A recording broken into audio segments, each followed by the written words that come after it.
The Spirit's victory. When obedience triumphs over human weakness, there are moments in every believer's life when the conflict between the spirit and the flesh feels unbearable. The spirit whispers truth, yet the flesh screams convenience. One calls you upward into discipline, the other drags you downward into comfort. One seeks to align your soul with God's will, while the other entices you to remain enslaved to desire, fear, and pride. The victory of the Spirit is never accidental. It is the fruit of surrender, obedience, and divine strength working through human frailty. This battle is as old as humanity itself. From the Garden of Eden to the wilderness where Christ was tempted, obedience has always been the dividing line between spiritual victory and spiritual defeat. The flesh offers shortcuts, but the Spirit demands surrender. And when surrender wins, heaven rejoices. In this journey through the Spirit's victory, when obedience triumphs over human weakness, we will explore what it means to overcome the internal war that rages within every heart. We will uncover the process by which obedience transforms weakness into strength, and how the Spirit, when yielded to God, can triumph over even the most persistent tendencies of the flesh. The conflict within. Understanding the war between spirit and flesh. Every spiritual journey begins with awareness. Before one can conquer, one must first understand the nature of the enemy within. The flesh is not merely the physical body, it is the corrupted human nature, the instinctive desire to live independently of God. It craves comfort, control, and gratification. It seeks to justify sin and glorify self. The flesh is that whisper that says, "You deserve this," even when the conscience says, "You should resist." The Spirit, by contrast, is the divine breath within us. The part of the human soul that can commune with God. It is the seat of faith, obedience, and divine purpose. When the Spirit leads, peace follows. When the flesh dominates, chaos reigns. The Apostle Paul captured this war perfectly. For the flesh desires what is contrary to the Spirit, and the Spirit what is contrary to the flesh. Galatians 5:17. This conflict is not a passing phase. It is the arena of transformation. Every temptation, every struggle, every moment of decision is a battlefield where obedience can either rise or fall. God allows this tension to remain, not to torment us, but to teach us dependence. Without the presence of weakness, we would never know the power of divine strength. When obedience is tested, the flesh often panics. It demands an easy path, one without waiting, without faith, without cost. But obedience cannot grow in comfort. It is forged in surrender. To obey when it hurts, to trust when it's unclear, to continue when it's painful. These are the acts that crown the Spirit with victory. Imagine a believer standing at the crossroads of two roads. One leads to immediate satisfaction, the other to delayed glory. The first is wide, lined with applause and ease. The second is narrow, often silent, requiring faith to walk. The flesh sees only the difficulty of the narrow road. The Spirit sees its eternal destination. True obedience chooses that narrow path, not because it's easy, but because it's right. Obedience then is not about perfection, but direction.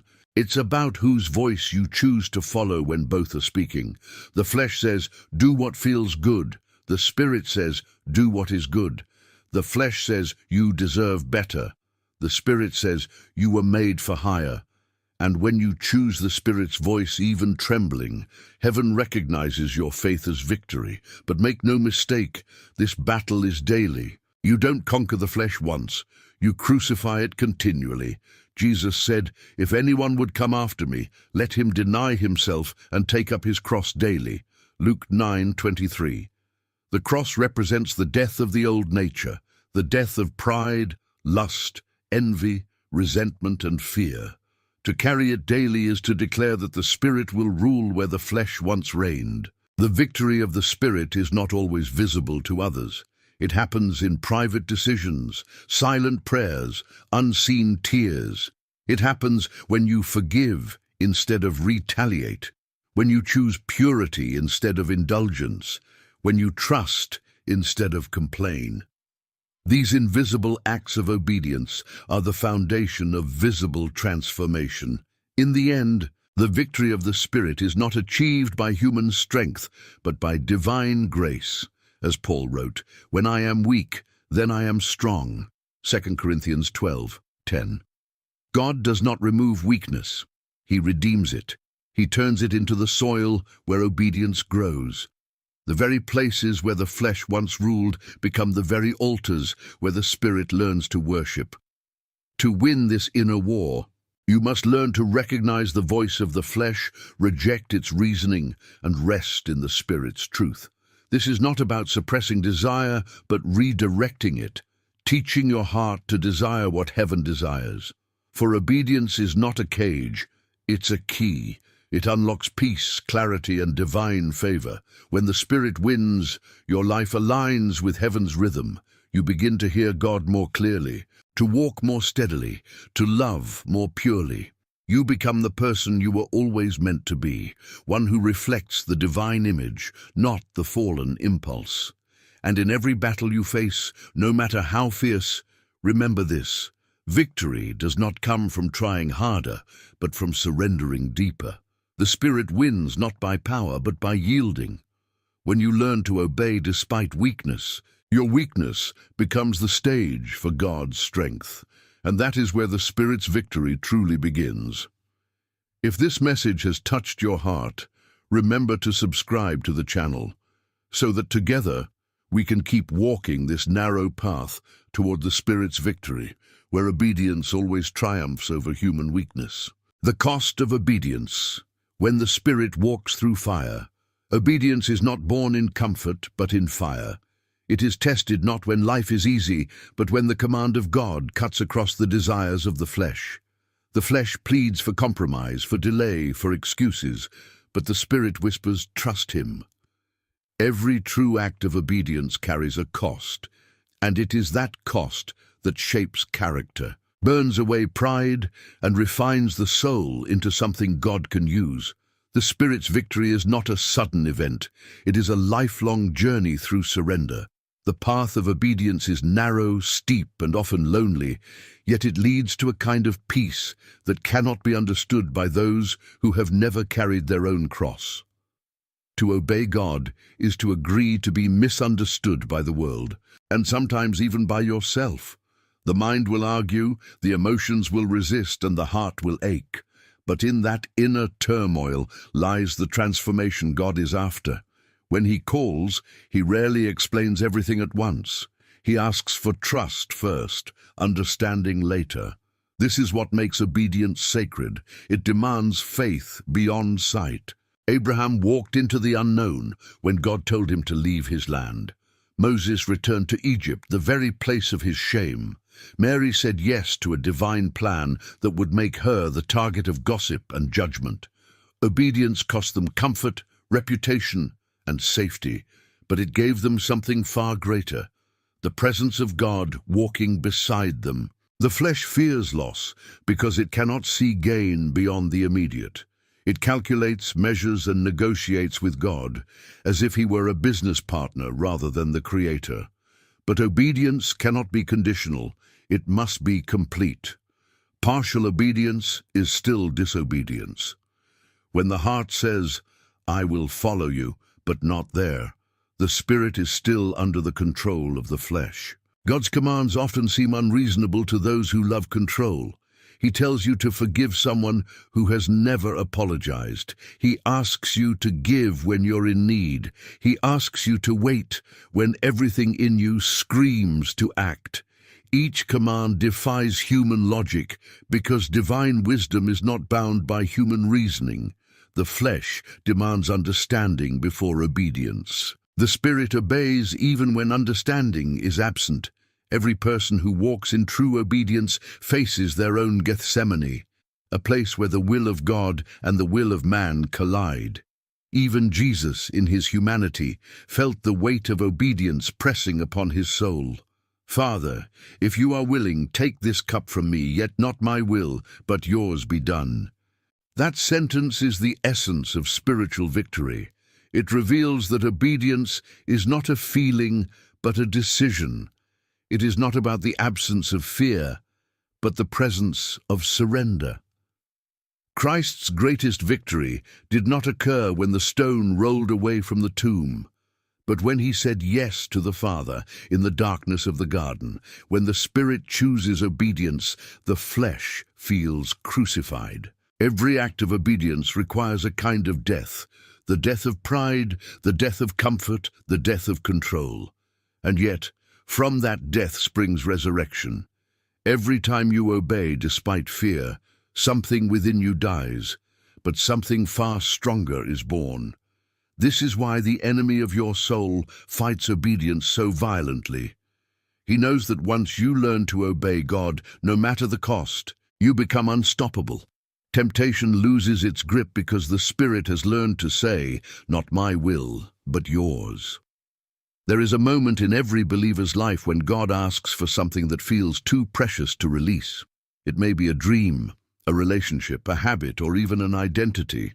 The flesh clings tightly to what it believes defines life, but obedience requires an open hand. When Abraham raised the knife over Isaac, God was not seeking blood, but surrender.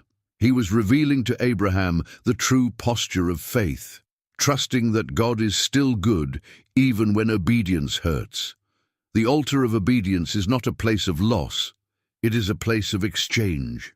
You give up what you think is best to receive what God knows is perfect. But obedience does not always bring immediate blessing. Often, it leads first to loss, silence, and waiting. Joseph obeyed God and ended up in a pit, then a prison, before he ever reached the palace. Daniel obeyed and found himself in the lion's den. The 3 Hebrews obeyed and walked into the furnace. Yet in every story, the same truth emerges. Obedience may lead you into fire, but it will never leave you there alone. The presence of God is most tangible in the places where obedience costs the most. The Spirit does not shield us from the fire, He sustains us through it. Many believers long for the Spirit's power, but resist the Spirit's discipline. They want resurrection without crucifixion, glory without surrender, comfort without sacrifice. But divine strength flows only through a surrendered vessel. The more you resist obedience, the weaker your spiritual life becomes. The more you yield, the more your soul is filled with power, clarity, and peace. Obedience breaks the illusion that life can be controlled. It teaches you that faith is not about manipulating outcomes, but about trusting God with the unknown. There are times when God will lead you into seasons that feel like silence. You will obey, and nothing will happen, at least not visibly. You will give, and lack will still surround you. You will pray, and the heavens will seem still. The flesh will panic, questioning if obedience was worth it. But this is where faith is refined. God often hides progress to protect your heart from pride. In those hidden seasons, obedience becomes pure. It is no longer about what you receive, but who you become. It teaches you that faithfulness is the reward itself. When you learn to obey in obscurity, you are preparing for obedience in influence. The one who cannot be faithful in small things will crumble when trusted with greater things. Every act of obedience is training for future responsibility. David learned to obey in the wilderness long before he ruled on the throne. His heart was molded in solitude so that his crown would not destroy him. The Spirit's work within you follows the same pattern. You are being trained in unseen places, refined by obedience in private battles, so that public victories will not destroy your soul. The cost of obedience is often misunderstood by those who measure success by comfort. The world applauds ambition, but rarely values surrender. Yet the kingdom of God operates on an inverted principle. The one who loses his life for God's sake will find it. When you lay your will before him, he returns it purified and empowered. The act of obedience, no matter how painful, always births something greater than it destroys. Sometimes the cost of obedience is relational. The Spirit may call you to distance yourself from people who drain your faith or lead you toward sin. It may mean saying goodbye to certain comforts or leaving behind familiar environments that no longer serve your growth. These separations hurt, but they are holy. They make space for new assignments, divine connections, and spiritual maturity. Every pruning in your life is a preparation for fruitfulness. At other times, obedience requires silence. There are moments when the Spirit will tell you not to defend yourself, even when you are falsely accused. This kind of obedience requires deep humility. The flesh screams for vindication, but the Spirit says, "Be still." God's justice is perfect, and He defends those who let go of self-defense. To remain silent when wronged is not weakness. It is the highest form of strength, for it declares that your confidence is in the unseen hand of God. The more you walk with God, the more you will see that obedience is not about rigid rules, but about relationship. The Spirit does not lead by fear, but by intimacy. When your heart is surrendered, obedience becomes natural. You begin to desire what pleases God because His will becomes your own.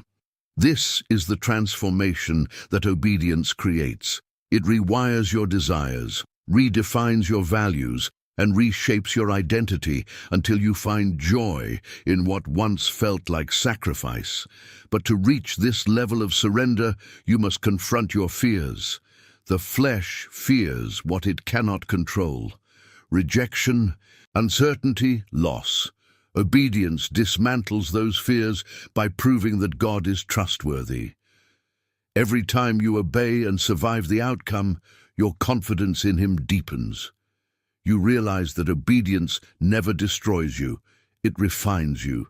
It breaks you open so that divine strength can fill the spaces where fear once lived. It's also important to understand that obedience is not passive submission, but active trust.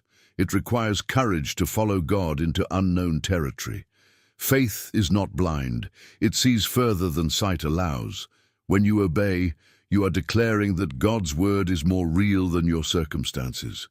You are saying that His promise outweighs your pain. That kind of faith moves heaven because it proves you value His voice above all others. There will be times when obedience isolates you. Friends may not understand your decisions, family may question your priorities, even your own heart may doubt your path. But those who walk with God must learn to walk alone at times. Isolation is not punishment, it is invitation. God often separates before He elevates. When you walk through lonely seasons in obedience, know that the silence of men is often the space where the voice of God becomes clearest.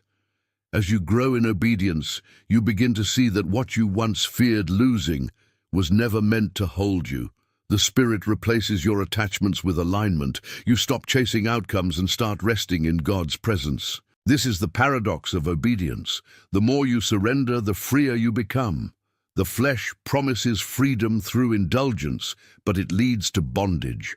The Spirit demands surrender, but leads to liberation. Obedience is not the loss of will, but the discovery of true will, the one that aligns perfectly with God's. When obedience becomes your default posture, peace follows you. Not because life becomes easier, but because your soul stops resisting divine order. The Spirit's victory is quiet but unshakable. It doesn't need recognition or reward. It simply rests in the assurance that to obey God is to live in harmony with eternity. Every command you follow becomes a thread in the tapestry of divine destiny, weaving your story into something eternal. And when you look back after years of surrender, you will see how every act of obedience shaped your path, protected your soul, and drew you closer to the heart of God. You will realize that nothing you surrendered was ever truly lost. It was transformed. Every no you spoke to the flesh became a yes to the Spirit. Every step of obedience was a seed, and the harvest is peace, wisdom, and intimacy with God. So if obedience today feels heavy, remember this: it is shaping you for something far greater. The fire that burns you is also purifying you. The silence that tests you is teaching you. The losses that wound you are positioning you. Nothing given to God is ever wasted. To walk in obedience is to walk in the footsteps of Christ himself. The Spirit that raised him from the dead is the same Spirit that empowers you to obey. You are not alone in this battle. The same divine power that triumphed over death now dwells in you, teaching your soul to overcome the flesh, one act of obedience at a time. The Spirit's victory is not a future promise, it is a present reality for those who yield. Every moment you choose obedience over impulse, you declare that the Spirit reigns, and with each act of surrender, the kingdom of God grows stronger within you. If this message resonates with your journey, take a moment to subscribe to the channel. So together, we can keep walking this path of surrender and strength, learning how obedience triumphs over human weakness until the Spirit's victory becomes the song of our lives. The refining of the Spirit. How trials, perfect obedience, and strengthen faith. Obedience is never perfected in ease. It is refined in the fire of trials. The Spirit's victory is not found in the absence of struggle, but in the endurance of faith through pain, confusion, and silence. When life tests you, it is not to destroy you, but to reveal the depth of your surrender. Every trial has a purpose. It exposes where obedience is genuine and where it is still conditional. It peels away the illusions of control until all that remains is raw dependence on God. And it is in that dependence that the Spirit grows strong and the flesh loses its hold. When God allows trials to come, the flesh cries out for relief, but the Spirit quietly listens for revelation. The flesh wants deliverance. The Spirit wants development. The flesh wants the pain to end. The Spirit wants the heart to learn. Trials are not proof that God has abandoned you. They are proof that he trusts you enough to refine you. Gold is tested by fire, and so is obedience. Until faith has been tested, it cannot be trusted. In the quiet spaces between prayer and answer, obedience is purified. When God says, "Wait," and nothing changes, the heart is tempted to turn back to self-reliance. But every delay is an invitation to deeper faith. Obedience during waiting is one of the highest forms of worship, because it declares that your trust is not based on outcome, but on relationship. It says, "Even if nothing changes, I will still obey." God refines the Spirit, not to make you suffer, but to make you unshakable. The trials that break the flesh build the Spirit. Each moment of resistance, each tear shed in surrender, each day you choose faith over fear. These are the stones with which spiritual endurance is built. You cannot walk in the power of the Spirit without walking through the process of refinement. The furnace of affliction is not a punishment, it is a classroom. In it, you learn that faith is not about getting what you want, but about wanting what God gives. There comes a time in every believer's journey when obedience seems to lead straight into contradiction. You follow God, and life gets harder. You pray, and doors close. You obey, and people misunderstand you. The mind begins to ask, "If I'm obeying, why is this happening?" But the truth is that obedience often intensifies the battle because it threatens everything in the spiritual realm that once controlled you. When you align your life with God's will, the powers that fed on your disobedience lose access to you, and they do not let go without a fight. In those moments, it is crucial to remember that trials do not mean defeat. They signify transition. The Spirit is being trained to lead while the flesh is being taught to submit. The enemy will whisper that you are forgotten, that your obedience has been wasted. But faith must learn to walk without evidence. When you cannot trace God's hand, you must trust his heart. He is working behind the scenes, shaping your soul for what he has prepared ahead. There is a sacred silence in the process of refinement. God rarely explains the reasons for every trial because explanation would ruin the lesson. Understanding follows obedience, not the other way around. When you walk by faith, you begin to realize that silence is not absence, it is preparation. God speaks in whispers because he wants you to lean closer. The trial becomes the place where intimacy is deepened. As obedience is refined through hardship, you begin to recognize how much of your old nature was driven by self-will. You see how often you obeyed for reward rather than love, how many times your surrender depended on the promise of results. Refinement purifies that motive until obedience becomes an act of pure devotion. You no longer obey to gain something from God. You obey because he is worthy. That is when obedience becomes worship, and the Spirit's victory becomes complete. There is also a mystery in the way trials shape your identity. The more you suffer for obedience, the more you begin to resemble the one you obey. Christ learned obedience through what he suffered, Hebrews 5:8.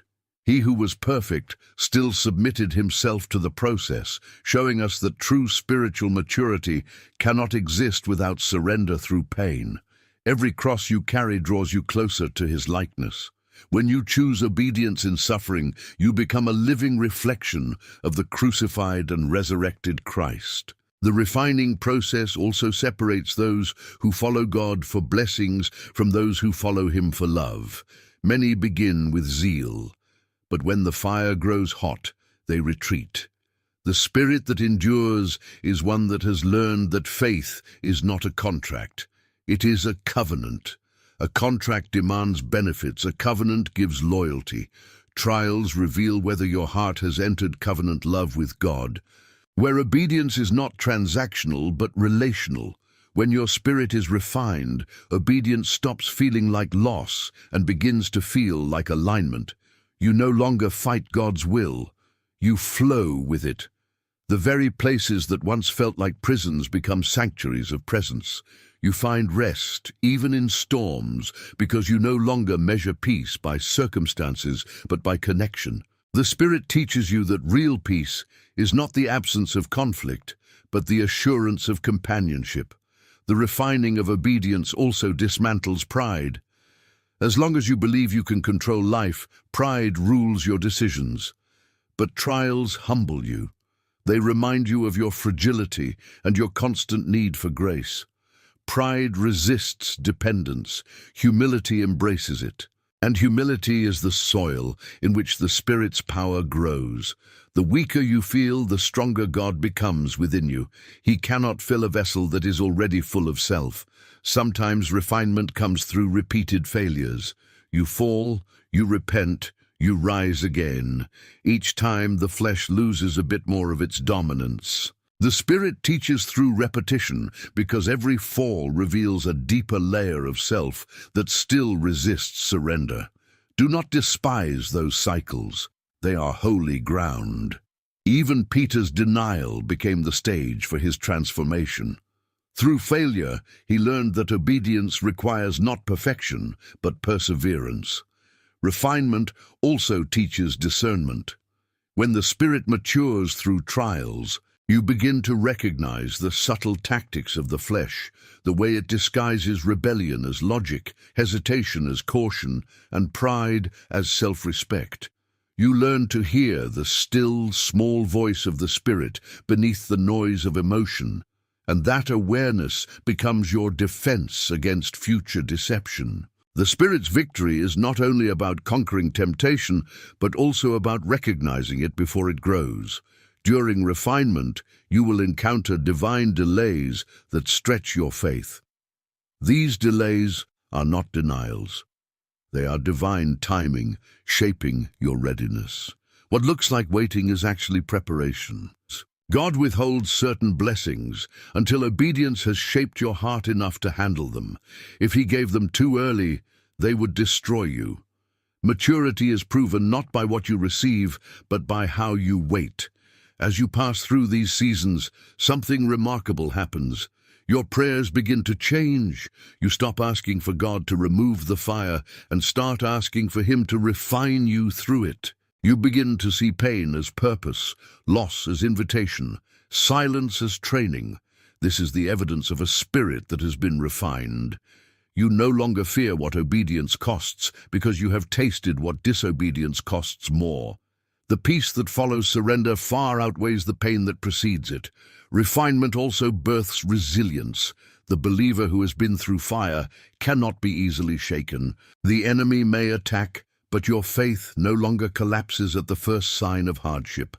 You have learned to stand still and see the salvation of the Lord. Your emotions no longer dictate your faith, your conviction does. You become anchored, not in outcomes, but in identity. You know who you are and whose you are, and that awareness silences fear. Over time, obedience becomes instinctive. The heart no longer wrestles with God's commands, it trusts. This doesn't mean the battle ceases, but the outcome becomes predictable. Each trial that once terrified you now feels like familiar terrain. You recognize the pattern: testing, surrender, revelation, peace. You begin to walk in rhythm with the Spirit, unafraid of what lies ahead, because you've seen how faithfully He carried you before. In refinement, your vision clears. The things of the world lose their allure. You start seeing beyond the temporary into the eternal. The flesh values what can be seen. The Spirit treasures what is unseen. Trials recalibrate your desires, aligning them with eternity. You no longer crave applause, validation, or worldly success. Instead, your soul hungers for divine approval, the quiet confirmation that you have pleased the heart of God. And yet, even as obedience deepens, the process never ends. Every level of faith requires a deeper level of surrender. Each new calling demands new obedience. God never refines you once and stops. He continues shaping you until Christ is fully formed within. This is why mature believers remain humble. They understand that refinement is lifelong and that the Spirit is always leading them to greater depths of surrender. The beauty of refinement is that it turns pain into wisdom. The wounds you once resented become wells of understanding for others. The same fire that tested you now becomes the light that guides others out of darkness. Your scars become your ministry. Your endurance becomes your testimony. Obedience that has been refined no longer serves itself, it serves others. It becomes a living example of God's faithfulness to those who obey. As you grow in refined obedience, you begin to see the interconnectedness of every trial. What seemed random now makes sense. The betrayals taught you discernment. The waiting taught you patience. The loss taught you empathy. The silence taught you faith. Every chapter of suffering was a sentence in a greater story, the story of how the Spirit conquered the flesh within you. The victory of the Spirit is not a single event, but a constant becoming. Each day you wake up and choose obedience, you are proving that the Spirit reigns. Each time you forgive, trust, endure, or worship through pain, heaven records another victory. The refining of obedience is not glamorous, but it is glorious. It shapes saints, not stars. It builds depth where there was once only desire. There will come a day when you will thank God for the very trials you once begged Him to remove. You will realize that without them, you would have never known His power, His patience, or His presence so deeply. The fire did not consume you, it clarified you. It revealed who you truly are in Him. And that realization will bring tears of gratitude stronger than any pain you once felt. So if today you find yourself in the furnace of testing, do not despair. This is not punishment. This is purification. The Spirit is preparing you for greater things. Stay faithful. Stay surrendered. Stay trusting. Every act of obedience in the fire becomes a declaration that you belong to God alone. And when the smoke clears, when the refining ends, you will emerge not as who you were, but as who you were meant to be. A vessel purified by obedience, strengthened by faith, and crowned with the quiet victory of the Spirit. If this message has spoken to your soul, Remember to subscribe to the channel so that we can continue walking this sacred path together, learning how the Spirit refines us through obedience until every weakness becomes strength in His hands. The power of surrender. When letting go becomes the doorway to divine strength, there comes a point in every believer's journey when obedience alone is no longer about doing, it becomes about being. It shifts from the actions of the hands to the posture of the heart. True obedience cannot survive without surrender, and surrender is not weakness, but wisdom. It is the sacred recognition that control is an illusion, and that strength begins where self ends. The Spirit's victory unfolds most profoundly, not when we try harder, but when we yield deeper. To surrender is to stop fighting against the hand that shapes you and to rest in the will that knows you better than you know yourself. The flesh fears surrender because it equates it with loss. It believes that to yield is to be defeated, that to let go is to lose identity. But the Spirit knows that surrender is where transformation begins.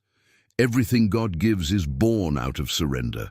Every breakthrough, every revelation, every miracle begins when the heart says, "Not my will, but yours." The moment that phrase becomes the song of your life, the war within begins to lose its power. To live in surrender is to accept that you are not the architect of your destiny, but the clay in the hands of the potter. The potter does not explain every cut, every pressure, every spin of the wheel. Yet every movement has meaning. The vessel that fights the potter's hands may keep its shape temporarily, but it will not hold the purpose it was created for. Many people live lives that are comfortable but empty because they have refused to be reshaped by surrender. They cling to control, unaware that their own resistance keeps them from being filled. Surrender is not an event, it is a lifestyle. It is waking up each day and handing the steering wheel back to God, even when the road is unclear. It is trusting that even detours are divine. It is saying yes to the process, not just the promise. The spirit that surrenders learns to see beyond appearances. It begins to understand that the breaking is as holy as the blessing. The pruning that cuts today prepares the fruit that feeds tomorrow. Nothing surrendered to God is ever wasted, even when it looks like loss. One of the hardest lessons of surrender is learning to release outcomes. The flesh demands guarantees. It wants to see, to measure, to control results. But surrender is not about knowing how things will end.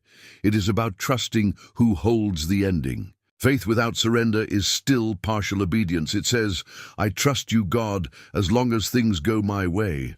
But complete faith says, "Even if nothing goes as planned, I will still trust you." That is where peace begins, when you no longer bargain with God, but simply rest in His will. Many people pray for God's will, yet resist when His will interrupts their plans. We often think of surrender as giving up sin, but the deeper surrender is giving up self. God's greatest work in you will not come through your achievements, but through your yieldedness. He cannot fill what is already full of self.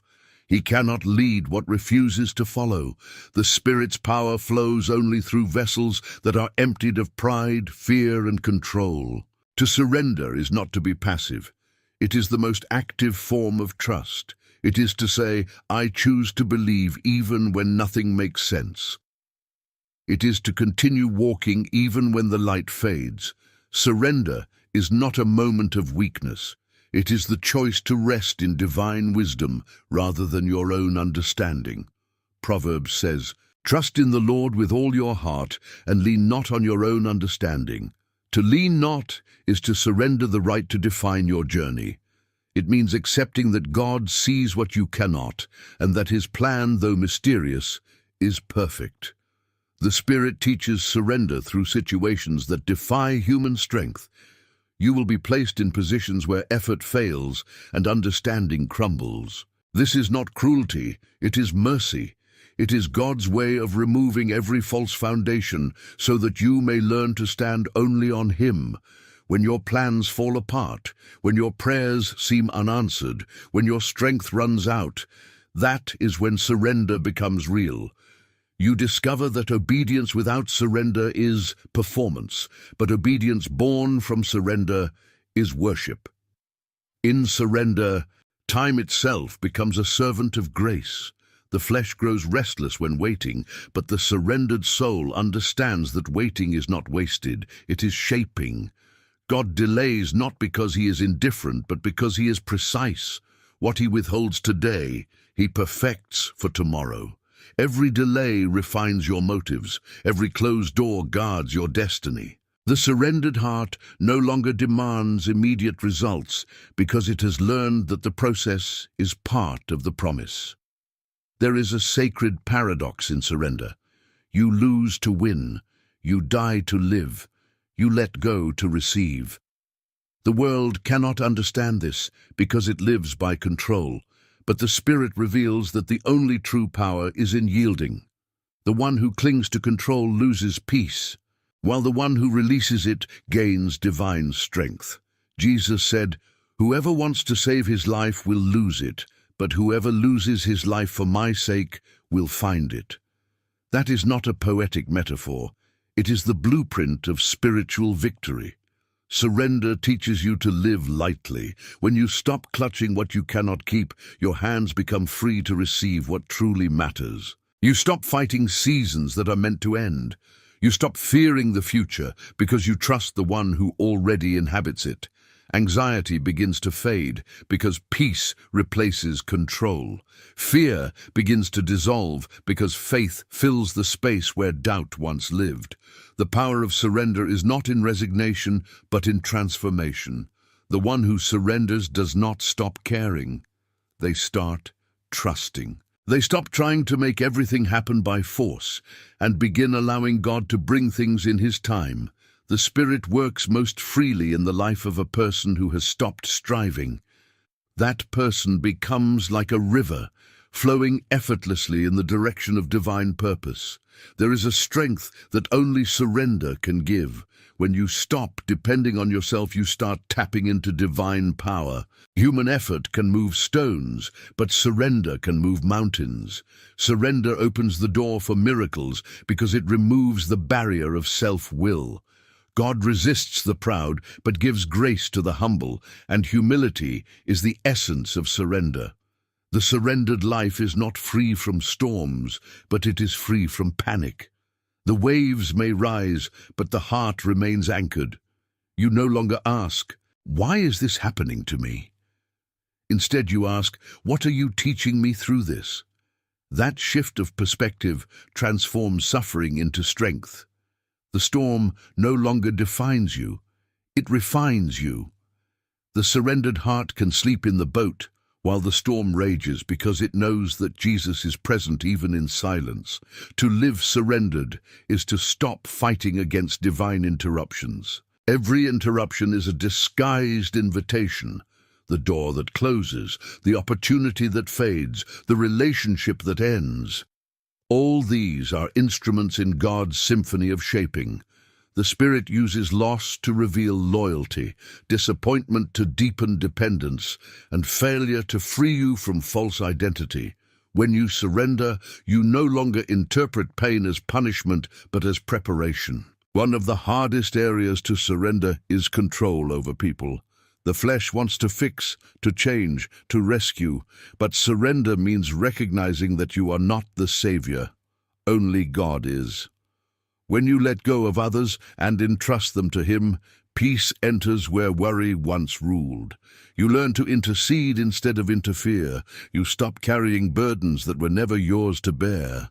The Spirit teaches that love is not control, but release. Surrender also transforms how you see success. In the world's eyes, success is measured by accumulation, by how much you gain, achieve, or own. But in the Spirit's kingdom, success is measured by surrender, by how much you release, obey, and trust. The richest soul is not the one who possesses the most, but the one who has learned to let go of everything for the sake of peace with God. True surrender produces serenity. The constant tension between wanting and waiting fades. You begin to live in the present moment with gratitude, instead of in the future with anxiety. You stop demanding explanations from God and start resting in His goodness. You start to understand that faith is not about having answers, but about trusting the answer Himself. Every saint who walked closely with God lived in surrender. Moses surrendered his excuses, Abraham surrendered his son, Mary surrendered her reputation, Paul surrendered his ambition, and Jesus surrendered his will. Each act of surrender released divine power. Each letting go became a doorway to glory. This pattern repeats in every life that desires to know God deeply. Surrender is the universal language of heaven. It is the posture through which divine strength flows into human weakness. To surrender is to become transparent before God. It is to stop pretending you are strong enough. It is to admit, I cannot, but you can. This humility opens heaven's resources. The Spirit does not fill the proud heart, but He floods the surrendered one. When you finally stop trying to earn grace and simply receive it, you discover that grace was never earned. It was always waiting. Surrender does not mean you stop praying. It means you stop manipulating.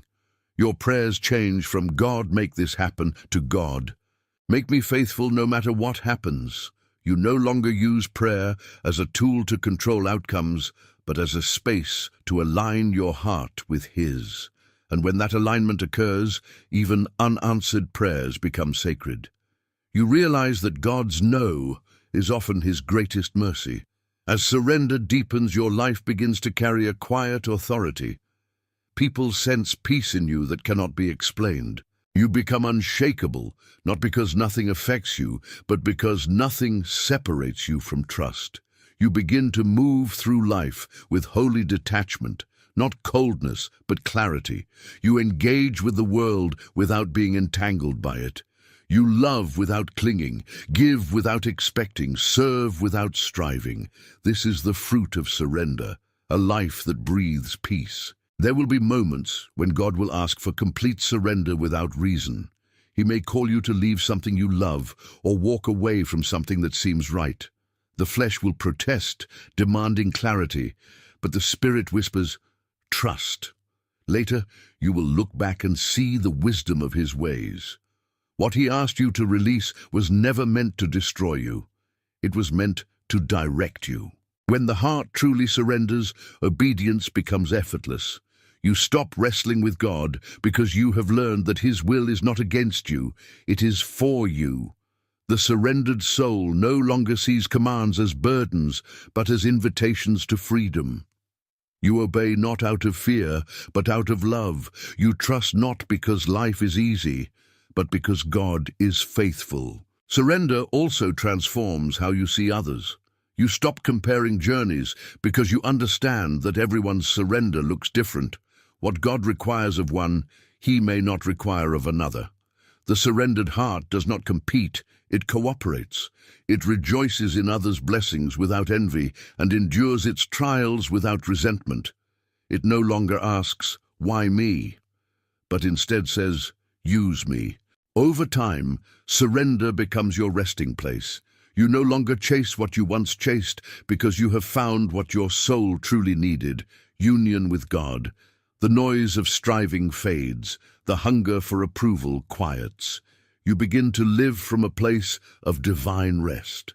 You stop chasing peace because you have become peace. The final stage of surrender is joy. The soul that has yielded everything finds joy even in loss, strength even in surrender. You begin to see the fingerprints of God in every season. You realize that every no was protection, every delay was preparation, every silence was love. Your heart no longer fears what is ahead because it has already given up the illusion of control. And in that space of total surrender, you find freedom, unlike anything the world can offer. The Spirit now reigns fully where the flesh once resisted. Obedience flows naturally because your will and God's will have become one. You no longer obey out of duty, but out of delight. This is the Spirit's true victory, not merely to silence the flesh, but to harmonize your heart with heaven. Surrender is not the end of strength. It is the beginning of divine power. It is the sacred exchange where your limitations meet God's infinite grace. When you live surrendered, you become a vessel of peace in a restless world, a light in the midst of confusion, a testimony that obedience and surrender are not burdens, but blessings.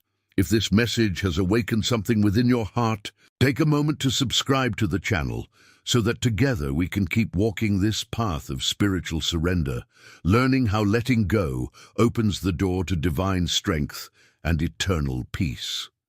The Spirit's crown. Living in the victory of obedience. When obedience has been tested through fire and surrender has taken root, something profound begins to happen within the soul. A quiet strength emerges, a kind of divine stability that cannot be shaken by the chaos of life. This is what Scripture means when it says, "The peace of God, which surpasses all understanding, will guard your hearts and minds in Christ Jesus." The Spirit's crown is not fame, nor recognition, nor comfort. It is that supernatural peace that can only be found in those who have learned to trust, obey, and yield completely. The crown is invisible to the world, yet unmistakable in presence. It is the sign that the war between the flesh and the Spirit has been fought, and that the Spirit now reigns. To live in the victory of obedience is to walk in alignment with divine rhythm. Every decision, every thought, every reaction begins to move in harmony with heaven. The same Spirit that once convicted now comforts. The same voice that once commanded now communes. You begin to realize that the goal of obedience was never mere compliance. It was transformation. The Spirit never wanted to simply make you obedient. He wanted to make you whole. And wholeness is the true victory. It is the moment when your will, your emotions, and your purpose no longer fight against the divine current, but flow with it. Living in the Spirit's victory does not mean life becomes effortless. It means your soul stops resisting God's process. You no longer interpret trials as punishments, but as preparations. You no longer see obstacles as opposition, but as opportunities to demonstrate faith. When the Spirit rules within, external storms lose their authority. The body may grow weary, the mind may be tempted, but the inner man stands immovable. The peace that obedience builds becomes an unbreakable fortress. The Spirit's crown is also clarity. When the flesh ruled, confusion reigned. Desires collided, fears dominated, and the heart felt divided. But obedience clears the fog. The closer you walk with God, the more your thoughts align with truth. You stop seeking signs and start walking in certainty because you have learned to recognize His voice. The Spirit's victory manifests not through constant miracles, but through constant discernment, knowing what to do, when to wait, and when to move. When you reach this stage of spiritual maturity, your definition of strength changes. No longer is it about how much you can endure by your own effort. It becomes about how much you can trust in surrender. The strongest believer is not the one who never breaks, but the one who breaks open in God's hands and allows the Spirit to rebuild them in divine form. True victory is not stoic resistance, but soft resilience. The power to bend without breaking, to submit without losing identity, to suffer without losing faith. Those who live in the Spirit's victory no longer depend on external validation. The opinions of others lose their grip because your worth no longer fluctuates with the world's applause or its silence. When obedience becomes your anchor, your value becomes rooted in divine approval alone. You walk with quiet confidence, not arrogance, peace, not passivity. The same situations that once triggered insecurity now invite reflection. You begin to see that the Spirit's purpose in obedience was always to free you, not just from sin, but from yourself. The Spirit's crown is humility. Obedience produces strength, but surrender keeps that strength pure. Without humility, victory becomes vanity. God allows continual dependence so that even when you walk in power, you never forget the source. The mature believer never boasts in personal holiness. They boast in grace. They know that every victory of obedience was not won by willpower, but by the Spirit's sustaining mercy. To wear the Spirit's crown is to walk in quiet gratitude, to wake each day aware that everything good within you is a reflection of Him. There is also a new kind of freedom that accompanies spiritual victory. You no longer live from reaction, but from revelation. You stop chasing outcomes and start abiding in presence. The Spirit teaches you to find joy, not in what happens to you, but in what God is doing through you.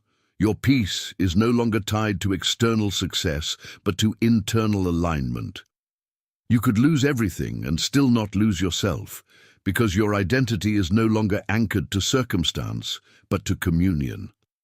When obedience matures, your prayers change. You stop asking God to remove challenges and start asking Him to reveal Himself within them.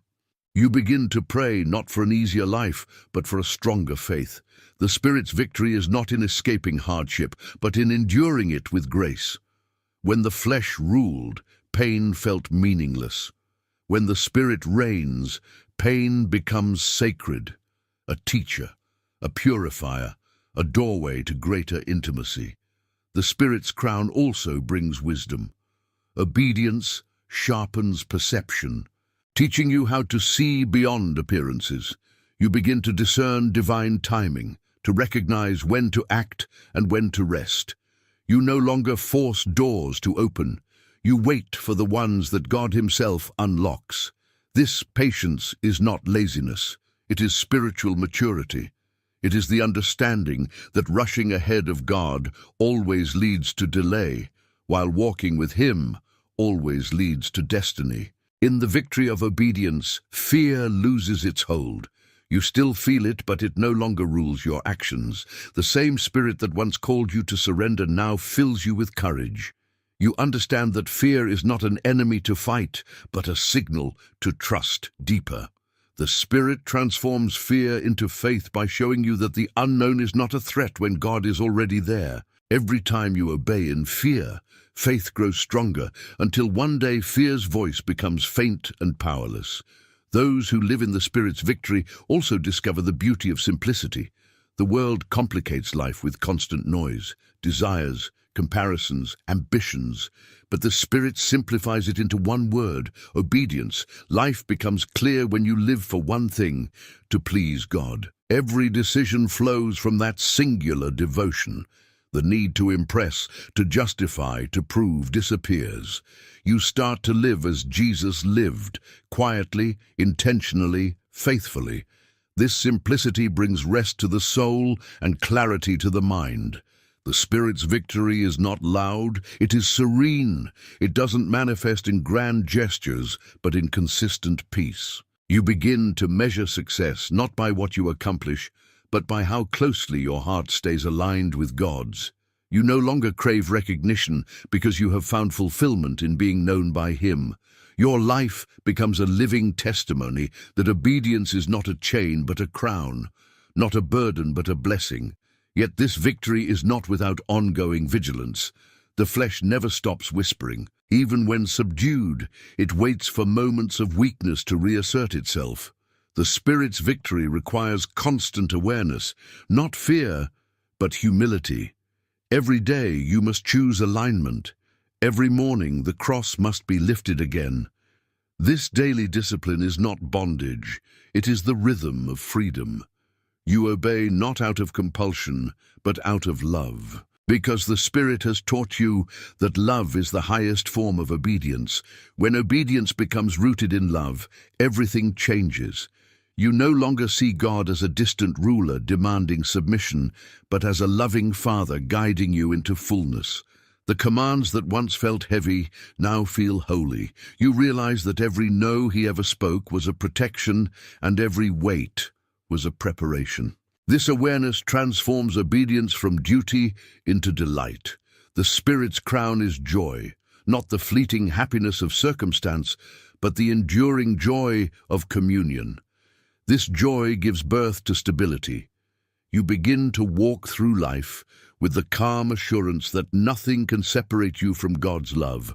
Trials may come, losses may wound, people may leave, but your spirit remains anchored. The same God who called you to obedience sustains you through it. You realize that victory was never about escaping difficulty, but about standing firm within it.